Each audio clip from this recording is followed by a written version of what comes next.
the button. Let me hit the button.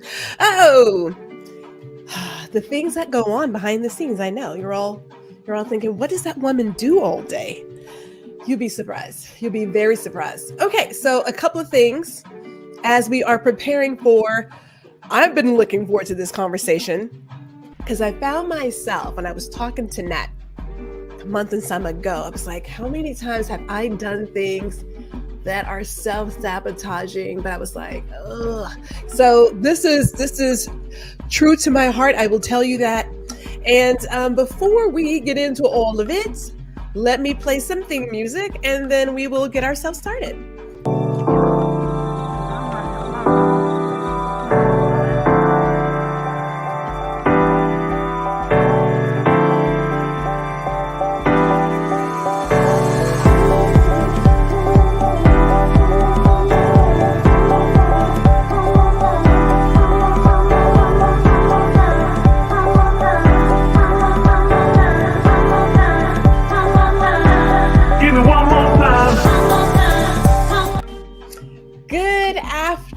Because it is still afternoon. Good afternoon, or depending on where you are, evening or morning. This is Gwendolyn, G.R. Houston Jack, and welcome to Small Biz Bites. Oh my goodness. Well, I don't know what it is. Clearly, Facebook doesn't like me anymore because it wants to disconnect, so we'll work on that later. But we are streaming live to LinkedIn and to YouTube. And if you're on YouTube, we would love for you to like, share, and subscribe. I'd also like to know where you're all tuning in from, and if by chance the topic of self-sabotage touches your heart, I can tell you right now, I won't even pretend that I haven't done some things that I look back and say, Gwendolyn, not the best idea, not the best. Before we get into everything, I will say this. Last week, oh my goodness, wow, I have to really give thanks to my guest, Ja Allen, for being so understanding with me last week. I was clearly on a whole nother planet, running on fumes, so much so that I showed up to the show 30 minutes early. 30 minutes. I'm like, well, where is my guest? I don't know what's going on. Yeah, it wasn't time yet. It wasn't time, but I have slept since then. And I am on all cylinders again. So that is a great thing. Before we talk to our guest, hey, we want to shout out to Gary, who is in the building. Yes, it is Wednesday. Happy Hump Day. It's Wednesday. Where is the time going? Where is it going? I'm curious because I could have sworn April just started, and here it is. April is going out very fast. So I want to get into one of my favorites, which is 3 truths and 1 lie. So, Nat, I will tell you right now, you get to share 3 facts about yourself that are true and 1 lie. And we're going to guess which one is not quite right. You gotta love saying that. All right. What do you have, sir? What's your first fact? All right. The first fact is that I'm a grandfather. Okay, grandfather. All right. Okay. Number 2. Number 2 is I am very efficient at shooting down flies with rubber bands.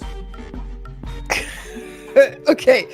Very efficient at shooting down flies with a rubber band. You say it so well. I have to. I'm not going to say what I'm voting on yet. Okay. Number 3. Number 3 is I'm the youngest of 3 brothers. Okay. Youngest of 3 brothers. All right. That's responsible. And number 4. Number 4 is I was ordained as a Buddhist monk.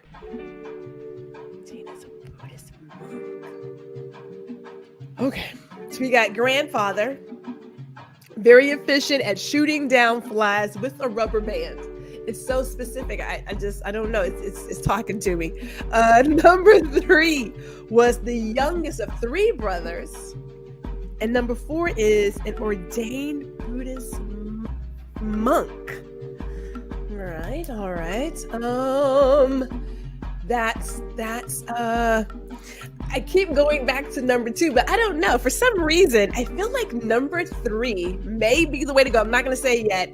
For those in the audience, if you're just coming in, we are doing our 3 truths and 1 lie. And Nat is telling us that he's a grandfather or a very efficient, he's very efficient at shooting down flies with a rubber band. He could be the youngest of 3 brothers, or he's an ordained Buddhist monk. All right, Nat. Here's where I'm going, and shout out to my mother, who is giving us all the welcomes right now. He's giving us all the welcomes. Hello, mother. Welcome. She says hello to everybody. Now, Gary says that it must be number 1, that you're not a grandfather. But it sounds so good. I'm going to go with number 3. I'm thinking that you're not the youngest of 3 brothers. So tell us, are you a grandfather, Nat? I am a grandfather. I have two grandkids. Ooh, but good guess, Gary. I was using the young look card with that one. The one that got carded until I was, I don't know, in my 30s. What's next? Oh, you want to know which is the lie? Well, I'm thinking we have another guest in here. Hey, Hayner, hello. We are doing 3 truths and 1 lie. We already know that Nat is a grandfather. So what's left is very efficient at shooting down flies with rubber band. Youngest of 3 brothers, and the ordained Buddhist monk. Hayner is saying he's voting for fly. I'm thinking it's number 3. I'm thinking that you're not the youngest. So are you very efficient at shooting down flies? I am. The skill I developed when I was a kid. Hello, Serena. Welcome in as we're figuring out what's going on. Okay, Nat, I'm sorry. How is it that shooting down flies with a rubber band is something you're efficient at? So, yeah, I don't know. When I was a kid, there was, my mom always cooked great food, but the windows were open, and so we'd always have so many flies in the house. And there were just some that you could never reach with a fly swatter. So I just got good at shooting them with rubber bands, and to this day, if I need to get something down, that's what I use. That's a skill that may come in handy sometime in the future. Who knows? Yes. and Gary says you definitely young. So hey. Yeah, thank you, Gary. It worked out. Okay. Are you the youngest of 3 brothers? I am not. Yes. You are correct, Gwendolyn. All right, so before we go there, then I gotta go. So you are an ordained Buddhist monk. Well, I was ordained as a Buddhist monk. I'm no longer ordained, but I did that when I was, I believe 17. Oh. Man, you were young. You've been doing some stuff. So now we have to go and say, okay, wait. So you are the oldest? Are you the second out of these? I'm the oldest. You're the oldest. Oh, look at you. Do you have the oldest sibling tendencies? I probably do. Tell me what they are and I will affirm or deny. Okay, so my sister, and I love her dearly for doing all the things, did all the things. And I just took notes because like the firstborn is for some parents, it's the test. It's like, do we know what we're doing and have we figured it out? And so the firstborn also kind of gets into stuff, or they're the person who does all the things that are like top tier, right? So it's one of those two I have found. Now, I'm not the oldest of my family, clearly, but yeah. Yeah, I would say that expectations were higher for me. I mean, that's my experience of it. I'd have to ask my brothers to be sure. But I would say that their kind of overprotectiveness and strictness loosened or lessened as the third one came out. Yeah. Yeah. I do know that because my baby brother, and I know my mother's in here, but by the time my two brothers came along, all the things that we had, they were like, who cares? I was like, wait a minute. Yeah. And then when the grandkids came along, it was a whole nother conversation. So everything changed. I will definitely say that. So we know that Hater says, please teach me the secret art of fly. Kind sir. Maybe it will become a course. Who knows? It could be. Thank you so much, everybody, for participating. So tell us, Nat, who are you and what is your superpower? Wow. I mean, I wish my superpower was to be able to teleport. But I mean, how cool would that be, right? To just blip somewhere, not have to deal with current travel stuff. Yes. I mean, I would love that. But it's a good question. What is my superpower? I would say a lot of people would say that my superpower is compassion or love.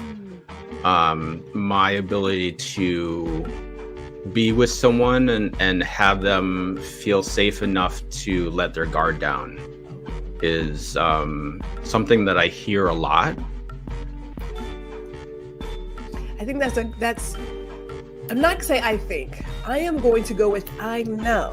That is a superpower many of us would appreciate because the world has gotten, just a little funny.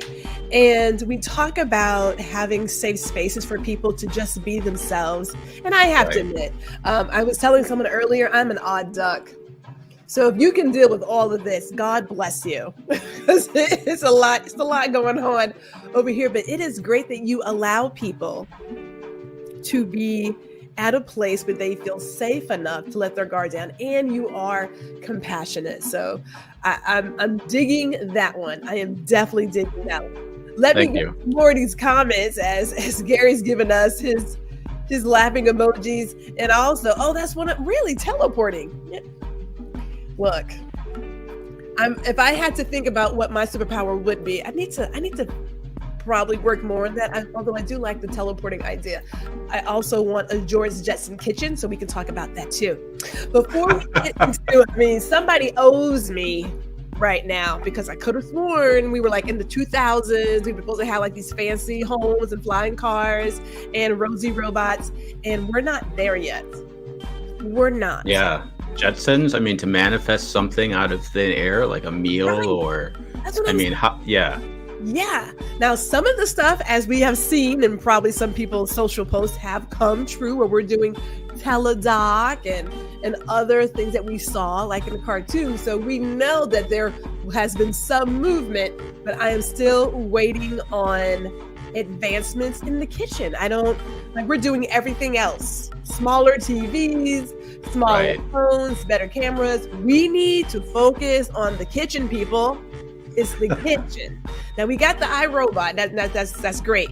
We need to work on the kitchen. Yeah, and they're kind of working on things that aren't really, I mean, to my sense, not so important in the kitchen. Like, they have Wi-Fi in refrigerators, or like, I don't need the refrigerator talking to me. I mean, really. I don't need that. I don't need that. I need some real, what's the word? I need usable technology, some real good technology, right? Yeah. Well, Nat, your business is titled Inquisitive Journeys. Tell us about that before we get into this conversation that, again, touches me. I've been someone that's always been curious. I like to explore different ways of being. Like, I remember as a kid, I used to read the Popular Mechanics, and I was always looking in the classifieds with like all different types of inventions and things like that. And even now as a business owner, I'm always kind of checking out what other people are doing. and just curious about that, how people are doing things, what works for them, what's new. It could be a handicap sometimes because, that whole shiny object syndrome. Like I can be so distracted in what everyone else is doing that it can, distract me from doing what's important. But so at the core of Inquisitive Journeys is this invitation, through my coaching and also eventually through travel, is a way to get out of our normal routines, a way to adopt another way of seeing or being, and seeing what it highlights for us. What do we see differently about who we are or how we show up? What gets exposed when we step out of our normal routine, as an invitation to choose what's more in alignment with who we are, right? More in alignment with how we want to live our lives, because it's so easy to live based on what is default, what we've been conditioned into, right? And so, I love to travel. And one of the things that I love about travel is that I get to see how other cultures operate. And one of my favorite stories to share is, like, if you go to Thailand and you're in Bangkok and the traffic is just crazy, more so than you would find here in the US. Their familiarity with rules is different than what we have here, but road rage is not common. People will cut you off, people will back up on the highway, and there's no honking, there's no people screaming at you saying you're an idiot. It's just commonplace. And so that got me curious of, like, oh, okay, that road rage, that frustration at other people really has nothing to do with the traffic. It has to do with how we're brought up, our relationship with rules, our relationship with time, right? In the US, a lot of people are in a rush. They're trying to cut off like a minute or two out of their GPS, for what, and was the comedian Trevor Noah. I think went to one of his shows, and he talked about how, like, why are people in such a rush to get home like a minute or two earlier to get on social media? Like, yes. It's like these sort of things that when I travel, I pay attention to things like this, and that's what I'm inviting people to do through the coaching as well, is let's just get curious about how you're being or what you're doing. Let's bring more compassion to yourself instead of judging yourself that there's something wrong with you, that you need to be fixed. What if we met yourself with compassion and curiosity? What would that open up for you? Gary says, preach. And I'm with you. Like, when I remember getting up and going into the office in the formal life, and I would see people rush, I'm thinking, surely you're not that anxious to get to work, because you still have to do your 8 hours. Like, any faster. Yeah. You really trying to get to work that early? I'm just asking. I mean, I loved my job. So I'm just kind of like, what exactly is it that you're running and gunning for? As my mother says, you're just, racing to the grave. Yeah. Because also too, they often wind up getting there at the same time. Yeah. Or, and this has happened for me. I'm not saying that, like, I'm completely free of the rush or feeling the rush. Like, it happens for me, and then I have to remind myself.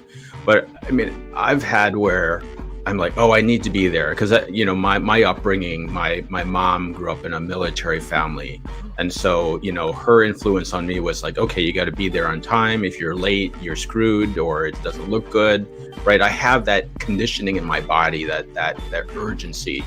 But there are times where I'm in that mode, and then to kind of escape the feeling or the projection of, oh, this is going to happen, I rush, and then I get there and I gotta wait anyway. Yeah. Right. And it takes me a moment to calm down and, and realize, okay, that was kind of stupid. Right. So I will say, as a person who's an educator, I always told students that, early is on time and on time is late, and late is not acceptable. Right. Yeah. Like that's just what it is. So people are like, oh my God, I'm early. It's like, no, you're actually on time, because we want to start at, right. So I get that completely, but I don't remember rushing for a lot of stuff. Even in New York City, if the train was coming and I was going to miss it, we were just going to miss it. I'm not running for a train. There's another one coming. But I always operated early so that even if something was to happen or I missed something, we were still on time because we built in this buffer. Yeah. Sometimes I found myself waiting a whole hour because I was like, I built in the buffer and then I did another buffer without knowing. Yeah, sometimes that happens. It happens too.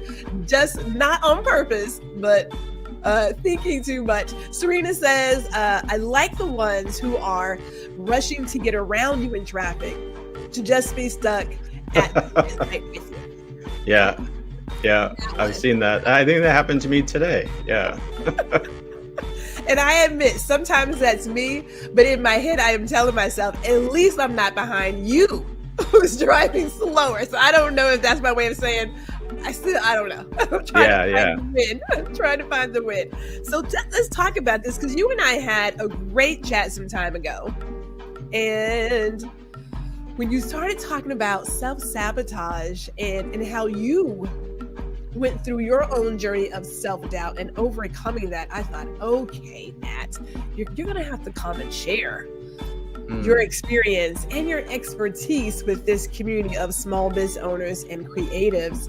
I'm coming from a place of, a friend of mine did a reporting on the Facebook effects. This is early on with social media, that people kept seeing these images of perfect land, which we all know does not exist.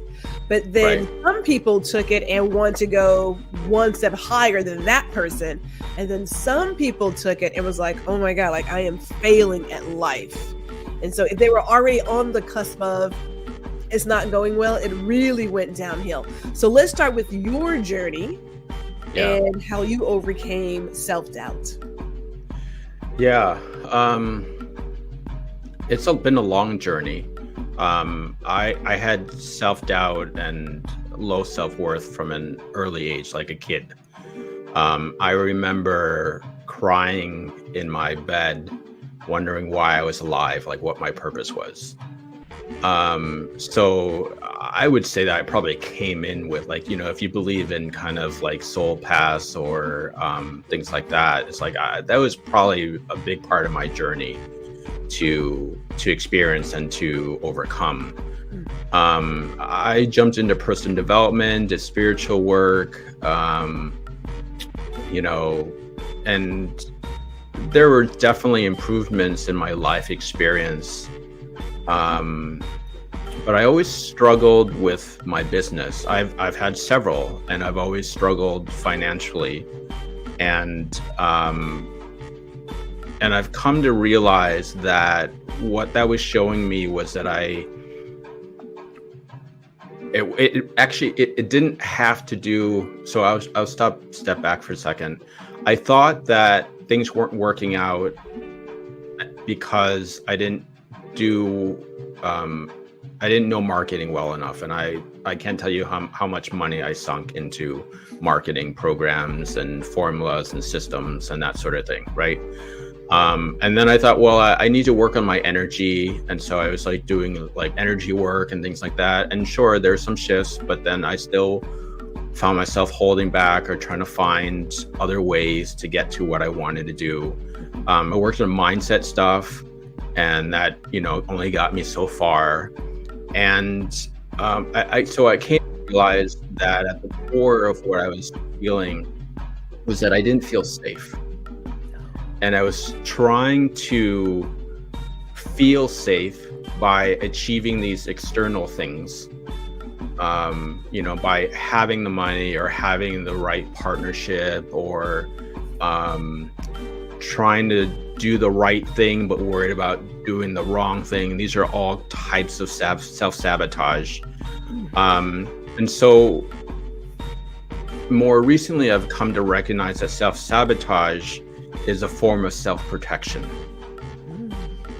And that there is a part of ourselves, often young, that had something happen to him or her or today, and that that causes that part of us to project forward to avoid having a similar experience, right? And the thing is that young part of ourselves didn't have the whole picture, so they're operating on a picture that's not complete. Yes. Right? So, like, let's say an example would be you learn that you had to be good to make mom or dad happy, and so you were good, and you seemingly did everything that they told you that you needed to do, and then they were still upset with you out of the blue for no reason that made sense. And so that young part of you might have thought, well, I wasn't perfect enough. Yeah. Right? Because from the kid's mind, it doesn't make sense. Like, oh, I did this. I must have missed something. Yeah. Right? And so then you carry that with you, like, oh, I need to do more. I need to be more perfect, because then it would make sense to that kid's mind that I could then receive the love. I can then avoid the upset. And we live with that in our bodies. And we also learn that that all discomfort is bad, with that we are meant to avoid pain. Yeah. And so when we lump it all together, and so when our kid mind is saying, okay, don't do that thing because it's going to be uncomfortable, or it's going to take too long, or you're going to look stupid, or people are going to laugh at you, whatever it is for you, you're going to feel that discomfort, and it's going to be like a repellent for you. I'm not going to do that. I'm not going to procrastinate. I don't like feeling this. And then you learn as a kid to get rid of that. You had to take care of other people. You needed to do this or that. You didn't learn how to be with your own discomfort. All right, Nat. I'm sitting here writing down all the notes. Let me ask you, because it looks like my screen is really dark. Is that what it's showing on your end? Well, it does. It does. We have lost some of the lights. We have lost some of the light in you. So I will let you. I'll let you get your light there. We don't want to lose you. Yeah, I'm still here. It's weird. I got this light shining on me, but perhaps the will work. We'll let you get your light there. I don't know. I want to go back to as you're working that out. I want to just bring up some of the points that I took from what you shared, and the biggest one, because there's so much in there, and I don't know if the crowd. I'm sure the crowds feel the same way, because we just kind of catch these things, but that not feeling safe. And so we take to, I'm going to use the word collecting all of these external things, to sort of hide Right. that we don't feel safe. And that self-sabotage is simply a form of self-protection. So we get in our way, and there is more than likely something that is coming from our childhood trauma, or mixed messages from parents or loved ones, educators, things of that nature, that we're trying to figure out, and we've never outgrown that thought. So we do stuff to keep us from moving forward. I often think of people who get stuck in analysis paralysis. They find all the reasons to not move forward and to not do something, or procrastinate and doing something, and Right. then time passes us by. We're like, oh, well, it's too late now, right? And Yeah. getting comfortable with that discomfort, which we talk about as adults, getting comfortable, being uncomfortable. I think, well, shoot, if we had done that when we were younger, we'd be masters by now because we would have gotten used to it. Yeah. Well, so there's this other thing that's happening is that because self-sabotage is the self-protection, we kind of build up this wall or this filter. And so we live behind this filter of I'm not the filter serves kind of like a buffer, and it we don't actually see the truth of what's actually happening. We see a version of what's happening through the filter that we have up. A beautiful story of this is it's kind of funny. So I was in my tango lesson with my wife, and I learned Argentine tango. And my teacher was having me in the dance hold is called the embrace in tango. And so he's like, I need to feel your hand more on my back. Like he was being having me embrace him, just as a teaching moment. Yes. And he's like, I need to feel more of you. Like your hand is just there, but I need to feel your hand's presence there. And he had me what to me felt like grabbing him in the shoulder blade. And I was kind of laughing hysterically because it felt so uncomfortable for me based on my conditioning, my culture of like, I feel like I'm being creepy here and I'm grabbing you on your back. And he's like, well, here's what's happening is the sensation to you is that you're grabbing me and it's uncomfortable. But the sensation for me is that you're barely there. Oh. And that I need to feel more of, like, he gave an example of like, if you were trying to hold a plate vertically and you needed to like, gather the sides of your palm together to create like a suction cup on the plate to hold it. He's like, that's what I need to feel more of, but I don't feel that from you. And that's something you need to practice. And he says, what's going to happen is you're going to practice it, and then you're going to go back to how it was because that felt more familiar and comfortable. And I'm going to need you to remember to have more grip. And this is actually what happens in self-sabotage, is that we operate within what feels familiar and comfortable, what is known, and anything that's outside of that feels uncomfortable, right? Like if someone is afraid of being too much, coming across as too much or asking for too much, then they're going to hold back. And to them, what is being too much is really far from what is actually being too much, because they don't want to trip that threshold. So they're very cautious of like, I don't want to come across that way. That goes to, how we often talk about the stories we tell ourselves. So like you mentioned, here you're thinking, this is kind of creepy, I'm holding them, I'm grabbing this guy. He's like, yeah, as the person who is your partner in this dance, you're not even there. Yeah. You're not even there. Right. And you can get into this place of, okay, I'm going to do it. But then the moment you get a chance, you're going to go back. I remember telling my team quite often that instead of saying step out of your comfort zone, I encourage them to say expand. Yeah. If you can step out of it, you can step back in. And we don't want to go back. Right. We want to grow that comfort zone. Yeah. So stay out and keep getting out versus step out and then, okay, well, things are done. So I'm going to go back to the way things were because it's comfortable.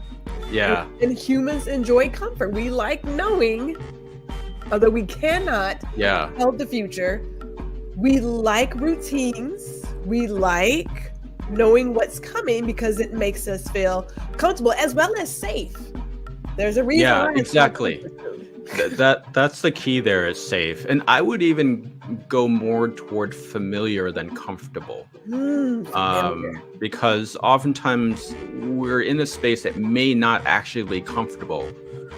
We may not like it, but it's familiar in our bodies. And so we stay with it. And when we change from it in our bodies, it feels like, oh, there's something missing, or we feel naked or something exposed. And so we don't like that feeling. And so we've learned, well, to fix it, we just need to go back to how it was.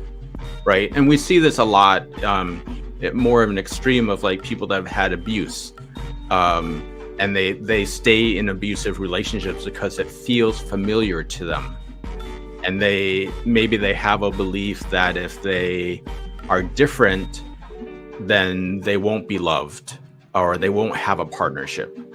And so in very similar ways, we believe that in business. If I show up as my full self, as who I really am, then people won't like me. I won't have business. I'll be poor. Yeah. Right? This is what I think people expect of me. This is what I think people want from me. So I'm going to fit this mold and be kind of miserable. But it's what I think I need to be in order to have business.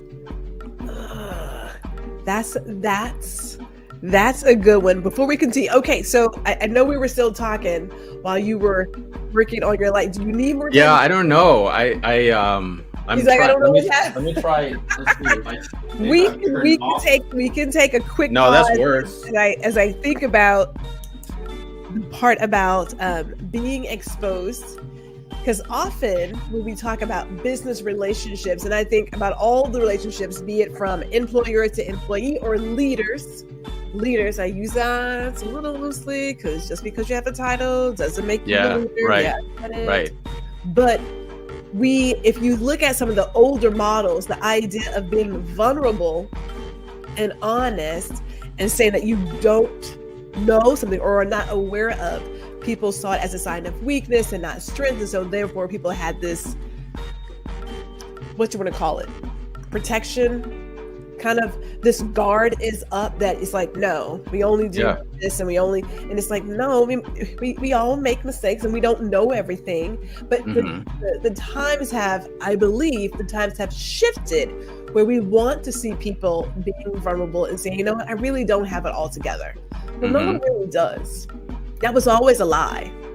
It was always some lie that we told ourselves to get ourselves out of the bed in the morning, or to make others believe that we were quality or worthy or of value. Anything in there.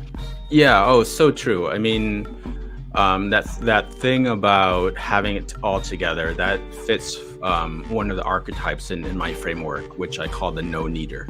And often this archetype is the one that feels like they have to show up as they have it all together. They're often taking care of other people's needs before their own. They don't like to ask for help because they see that as a vulnerability, or they see it as a burden.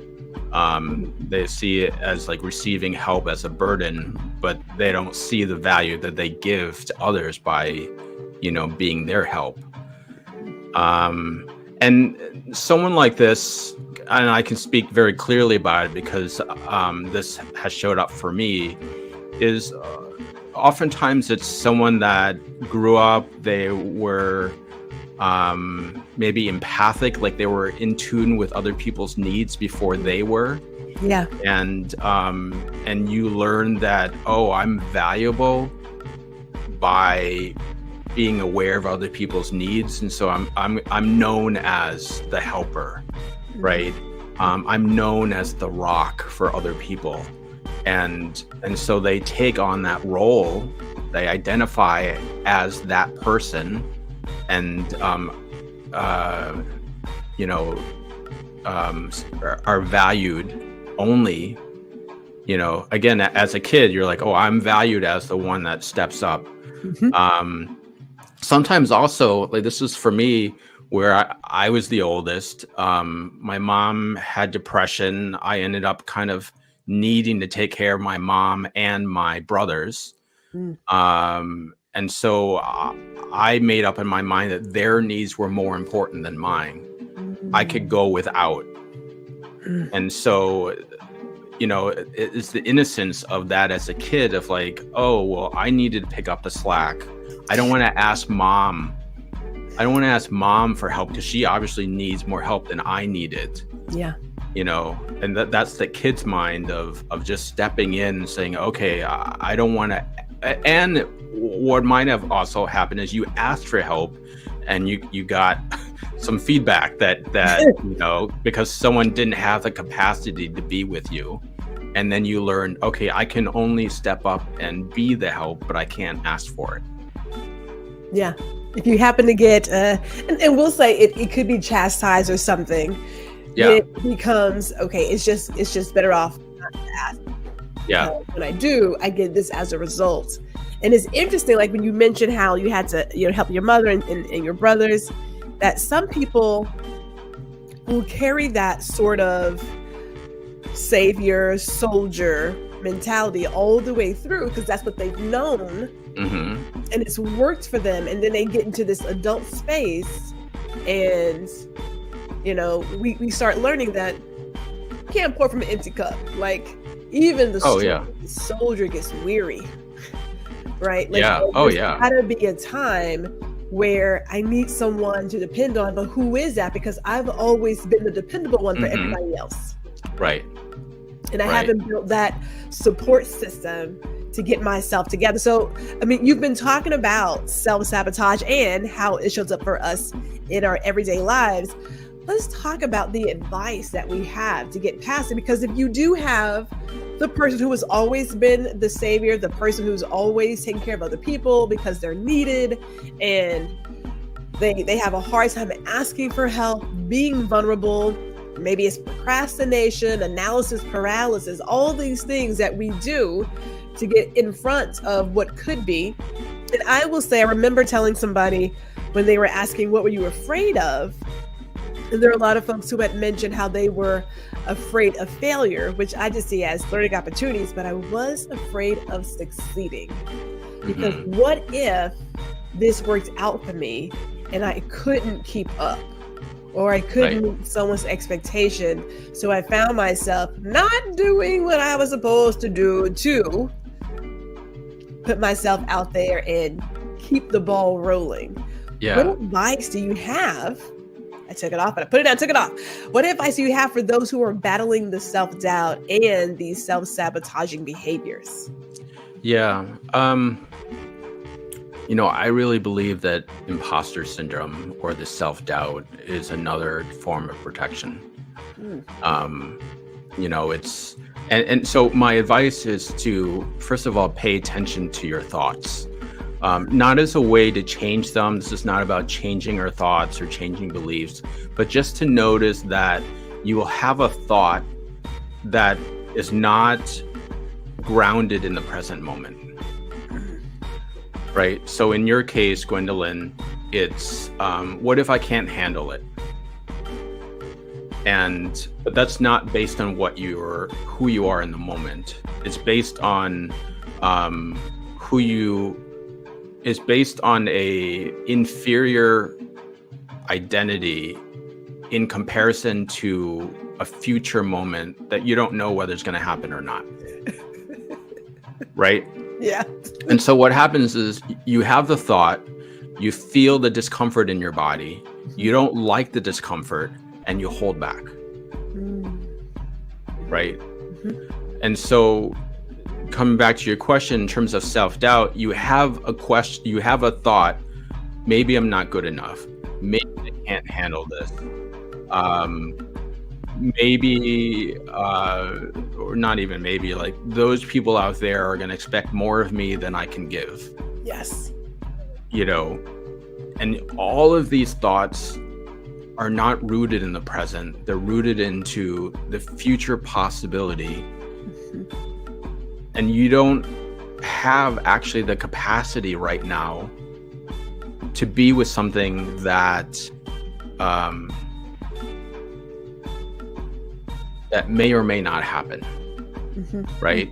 Yeah. So what you can do then is just notice, oh, I have this thought that I can't handle it. And this is actually, I just created this, I just recorded this mindfulness practice about this very thing, where you just stop and you notice, what are my thoughts and what are my feelings, right? So in this case here, I noticed that I have this thought that I won't be able to handle it. I have this thought that I won't be able to meet expectations. I'm feeling discomfort in my body. I feel tension in my solar plexus, my upper abdomen. And you just continue to name everything that you're feeling, while at the same time recognizing that in this very moment you're safe. Where in this very moment you can have both, meaning you can have the discomfort, you can have the thoughts that you don't prefer, and you can have this sense of okayness, this awareness of all of this is happening and I'm actually okay. Yeah. Right? Yeah. And when you can recognize that, then you can just take the next step. You're not, because this happened a lot for me, where I would also have thoughts projected, and I didn't like what I was thinking, and I didn't like what I was feeling, and I learned, let's run away. Right? Let's avoid all discomfort. Let's find another way there, which for me often meant, let's just start a different business that seems like it might be easier and I don't have to confront things that are uncomfortable for me. Right? Well, we can all know where that goes. A whole lot of running around doing things that aren't going to get us anywhere we want to go. Right? So this method was a game changer for me, where I just started to notice what is here and recognize at the same time, I'm actually really okay. And that when that time comes where I may have more business than I know what to do with, or that I will meet people that have high expectations of me, when that is in front of me, then I'll figure out what to do with it.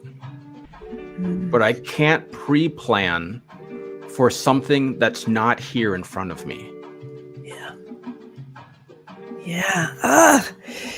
I'm sitting here writing all my notes, writing notes and thinking of questions. That thing about paying attention to your thoughts. And it's interesting because, I believe we're all evolving, right? And again, not one person has everything settled down. And even when you get, how you reach a pinnacle, you're like, yes, I've met my goal. And you're like, oh, there's another mountain up there. Okay, I got to keep climbing, right? Like we're never, right? We're never there. We're always growing, always evolving. Right. So Right. you see yourself, the thoughts you had when you were down here, like, oh my God, how am I ever going to get this done? When you get here, you're like, okay, I got it done. And now what? Like, so it was so spot on. I do really appreciate the mindfulness reminder, because I do meditate, but writing down the thoughts and saying, okay, write down everything that we're feeling, all the things, put it on paper, just let it flow, and then recognize where you are in this moment. Because I shouldn't say I'm not, because clearly I am.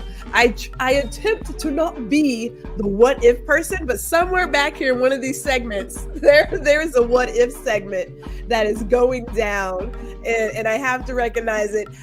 Gary says we always say that to each other in our conversations, the fear of success, which I personally think is far more frightening than the unknown. but again, it all depends on where you are. Now, Well, I was the person who got her head chopped off quite a few times. It's still here, so I'm like, yeah, let's try it. I mean, I was yeah, yeah. You know, we're not actually afraid of the unknown. We're afraid of what we project into the unknown, Ooh. right? Because we face the unknown every day. We step out of our house, we get in the car, we drive somewhere. We have an expectation of how it's going to be, and so we're not reacting to it. But when we're stepping into fear of success, we're projecting our expectation. It's going to be too much, I won't be able to handle it. And because we don't know what to do with that, we haven't learned how to be with that, we hold back. We find other things to do, right? But I mean, you could equally have an expectation of being able to handle it when it arrives. You can have an expectation that it's all going to work out, and you know, there may be hardships, but you'll figure it out, right? So that's equally possible, but we don't spend a lot of time giving ourselves that space to imagine that way, right? Because we have that protective mechanism alive and turned on of like, well, but what if, right? What if this goes horribly wrong? What am I going to do? I don't know. Well, I don't know how to handle it, so let's just do nothing. You know, there may have been a moment or two just a few months ago. I was like, you know what? I really want to get this done. Clearly, I didn't want to get it done because I hadn't even started. So, and it's still sitting. It's like, you do know that this is still sitting over here. I'm like, yeah, I'm going to get to it. I'm going to get to it. Yeah. I'm gonna get I mean, I've been the sabotage king, you know, like I proudly claim that. I can look through my past and see all the times that I blamed something else for why I didn't move forward, right? Like creating a product and then not feeling like it's going to be any good, and then blaming it on, well, I couldn't get the technology to work out. It was too complex, right? I mean, and how often do you know that people that start a podcast or they start something and they get stuck on the technology? They're like, oh, but like, how do I get this work? Right. But all of that is just like, I'm trying to get it right, and I'm afraid of getting it wrong. And I'm focusing on things that are somewhat important, but really not that important right now. Yeah. Oh, God, it is. I'm sitting here running through my thoughts, and I think to myself, when we talk about self-doubt and self-sabotage, I have to believe it happens far more often than we realize, right? And it could be for some of us, it is a place where we get like deer in the headlight and just freeze. And then maybe for a few of us, we kind of drag back foot, but we are moving forward and just dragging this one foot. Do you believe, and it's not here in the thing here, but do you believe that there is ever a place to not have any? Part of me says it's kind of like, it's human. It is human, but do you ever believe there will be a place of, you're just like, eh? I would say that it is human, and I think it depends on our upbringing. I think some people will struggle with it more than others. I'm not saying that those that don't struggle with it are healthier. It's just sometimes people are like my wife is, she grew up in Ukraine. She's very good at just being focused and powering through. She doesn't dwell on a lot of stuff. It puzzles her how people dwell on stuff like me. And so in many ways that serves her, but in other ways, you know, it might lead to overwork, right? Not paying attention to her body, or what's it doing? So again, I mean, it's not a great answer maybe, but it depends, right? But a big part of what I talk about in my work is like, it's okay. It doesn't matter how much self-sabotage you're with in your life. It is being human, and I think we get to embrace our humanity, right? Like, I came up on my spiritual path where I was like, well, let's just leave this earth. I mean, this is kind of like the spiritual path I was on. They were talking about like, we're going to shift out of this earth reality into another earth reality. I'm like, yeah, I'm all for it, because I wanted to escape the pain. But I've come around where I'm like, oh, well, okay, yeah, we are spiritual beings. We are having a human experience and a spiritual experience, and we get to embrace it all. Then there's beauty in that, where if I'm trying to escape my humanity, then I miss out on so much of what is good in life. Yeah. There is a lot of good. Yes. There really is. Yeah. If I could take it back to where we started, when you were mentioning how you like to travel and observe and I'll say participate in other people's cultures. There are so many amazing things out in this world. It is just, sometimes I'm just awestruck. Yeah. Be it art, music, someone's writing, the food. Okay, really, the food. Just like there's so the food, much. Right? Yeah. I was going to mention the food too. Yeah. Yeah, it's definitely about the food. But when you stop to just take it all in, you just have to tell yourself, it's a really amazing place, And you don't have to travel. You don't have to travel far. It could just be down the street, or it could be, around the other side of the continent. But just getting out and being present to enjoy what's going on around you, and having that childlike curiosity to explore. Yeah, absolutely. It definitely brings it home. Like, okay, this is worth it. Mm-hmm. And I would say that's what healing self-sabotage allows us, is to be more present to life, right? Because when we're in self-sabotage, we're not present. We're in the filter. We're in the thoughts of who we think we are and who we should be and who we can't be. We're living, in the narrative of who we think we are, and we're not present. But when we can be with the stuff that's causing the self-sabotage, if we can be with that, we can heal that, then it gives us capacity to be with all of life. Yeah. Oh, goodness. Nat, I can't believe that we're almost at our hour. Tell us this: what's in the future for you and or your business, and how can we contact you for those who want to learn more about Inquisitive Journeys? Yeah, thank you. Well, so I am definitely in the process of growing and building this coaching business.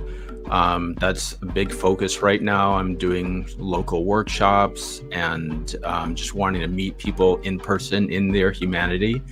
I do envision bringing in a travel component where we small group travel for people that are as curious about their inner world as they are about their outer world. And people can find me either on my website, inquisitivejourneys.com. I'm on LinkedIn as well. I'm sure you'll have links to that. Yes. And could I share the link to the mindfulness practice I just created?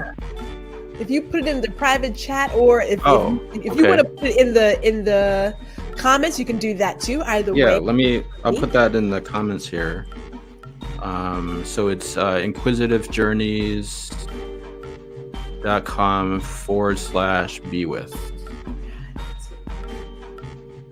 All right, let me copy this. Little hold music for us. There we go. There we go. Sweet. Now that's where they can find that mindfulness exercise that you described. Yeah, they can sign up for it. It's audio, so they can access it either through, it's kind of like a private podcast, so they can access it either through their favorite player or through the app. Sweet. That is, I meant what I said. I was writing down. I have all these notes over here. All these notes because, again, not one person has everything, and we are all evolving. We're all evolving. Right. That's when you think, okay, well, what else can I learn today? This is where these conversations come into play because it brings a different perspective. And then you do step back. So, okay, well, let me look at my journey and where I am. And some of the little things, okay, maybe I like this thing. Some of the things we've been doing that are causing us to not pull the trigger. Okay, that's also an awful phrase nowadays. To not move forward. Yeah.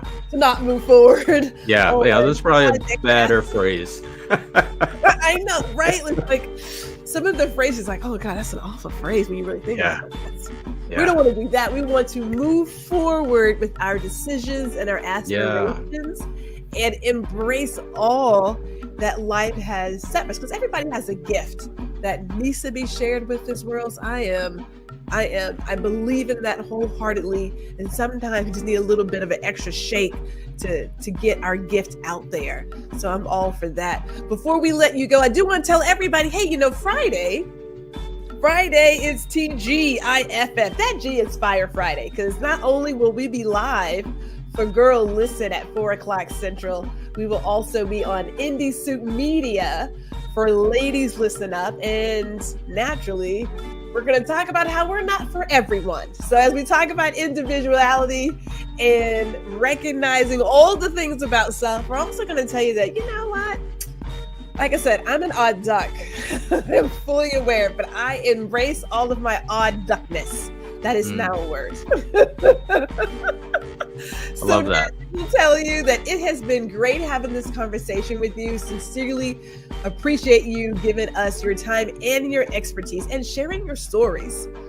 Share your stories. You're so welcome. I want to share this comment again because Serena shared it before she left. She said, this was great, although she does have to head out. And so, again, as creators, a lot of us are feeling this self-doubt, self-sabotaging, some imposter syndrome, but there are ways for us to work through it so that we can move towards our next level, hit that next mountain. All right, we're going to see you guys on Friday. Thank you. Okay, Gwendolyn. wait a minute. That was the wrong one. Let's try this again. Hold on. You gotta love when it's live. Love it when it's live. Okay, now let's try it again. Thank you for watching another episode of Small Biz Bites with Gwendolyn R. Houston Jack, where we chat with other creatives and small business owners about their journey. And we also invite you to like, share, and subscribe to the GR Houston Jack YouTube channel, where you can get the latest and greatest.